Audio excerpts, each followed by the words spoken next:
नमस्कार।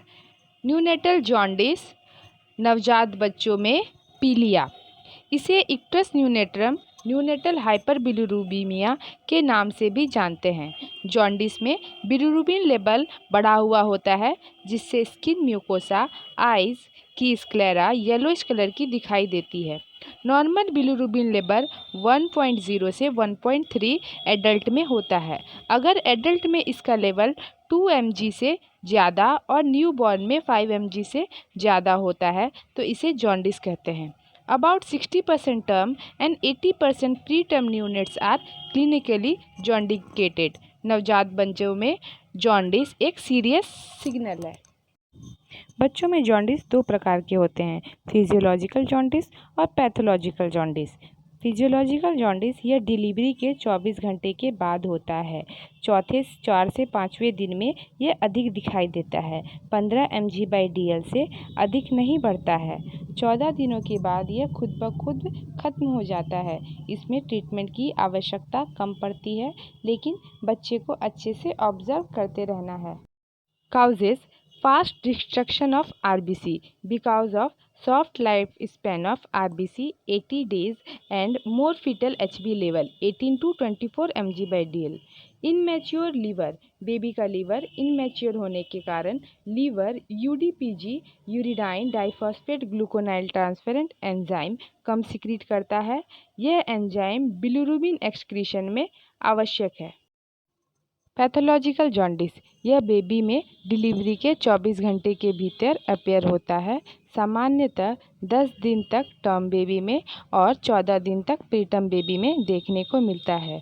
केवल 5% newborn babies में पैथोलॉजिकल जॉन्डिस देखने को मिलता है।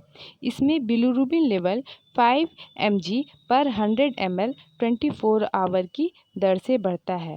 पैथोलॉजिकल जॉन्डिस में बिलिरुबिन लेवल 50 mg/100 ml से भी ज़्यादा देखने को मिलता है। Causes: hemolytic disease of newborn, RH incompatibility, ABU incompatibility, sickle cell anemia, less production of gluconine transferent enzyme, congenital obstruction of bile duct, blood investigation for detection of jaundice, serum bilirubin level, SGPT, blood group status, RBS count, direct Coombs test, serum albumin, thyroid function test, liver function test, ultrasound. Finding of jaundice: serum bilirubin level above 5 mg/dl, physical examination in gram icterometer. इसमें 5 transverse yellow line होती है, जिसे baby के knows के ऊपर रखकर jaundice की उपस्थिति कलर के अकॉर्डिंग देखते हैं। इंडेक्स, इसे क्लिनिकली सीवियरिटी को देखने के लिए यूज़ किया जाता है। अगर जॉन्डिस की उपस्थिति बच्चे के फेस तक है तो बिलिरुबिन लेवल 5 mg/dl है। अगर जॉन्डिस की उपस्थिति बच्चे के चेस्ट तक है तो 10 mg/dl। अगर एब्डोमेन और थाई तक है तो 12 mg/dl। अगर बच्चे में जॉन्डिस की उपस्थिति हैंड्स और लेग्स तक है तो बिलिरुबिन लेवल 15 mg है। और अगर बच्चे के पाम्स और सोल्स में भी जॉन्डिस की उपस्थिति है तो बिलिरुबिन लेवल 15 mg/dl से फोटोथेरेपी, जिसे प्रकाश चिकित्सा भी कहते हैं। इस उपचार विधि में शिशु को 420 से 500 nm वेवलेंथ तीव्रता युक्त नीले प्रकाश स्तंभ से 45 से 50 सेंटीमीटर की दूरी पर लगभग 8 घंटे तक रखा जाता है। इसके परिणाम स्वरूप शिशु की त्वचा में उपस्थित इनडायरेक्ट बिलिरुबिन टूटकर ऐसे घुलनशील पदार्थों में परिवर्तित हो जाता है जो मूत्र एवं मल के द्वारा शरीर से उत्सर्जित हो जाता है। प्रकाश चिकित्सा देते समय शरीर पर से शिशु के कपड़े हटा दिए जाते हैं। यह चिकित्सा 2-3 दिनों तक दी जाती है, परंतु इसकी अवधि शिशु की स्थिति एवं रक्त में उपस्थित बिलिरुबिन के स्तर पर निर्भर करती है। दूसरा है एक्सचेंज ब्लड ट्रांसफ्यूजन। इस विधि में शिशु के शरीर में उपस्थित उच्च बिलिरुबिन स्तर को कम करने के लिए शरीर में उपस्थित रक्त के स्थान पर नया रक्त चढ़ाया जाता है, जिससे शरीर शिशु के शरीर में उपस्थित रक्त की मात्रा के दुगनी मात्रा में रक्त की आवश्यकता होती है।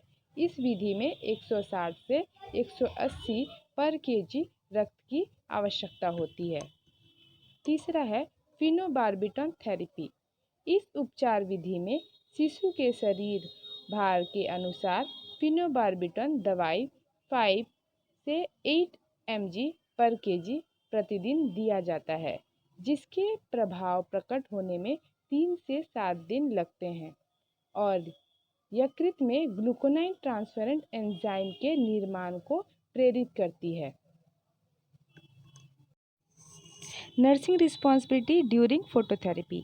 बेबी की आई एवं जेनाइटल एरिया को कवर करके रखें। Expose as much as body area during phototherapy. इसके लिए बेबी को हर 2 घंटे पर रिपोजिशन करें। Assess hydration status. Provide additional fluid to the baby that is 20 to 40 ml per day. Regular interval में बेबी को ब्रेस्ट फीड कराएं। Complication of phototherapy, dehydration and hyperpyrexia.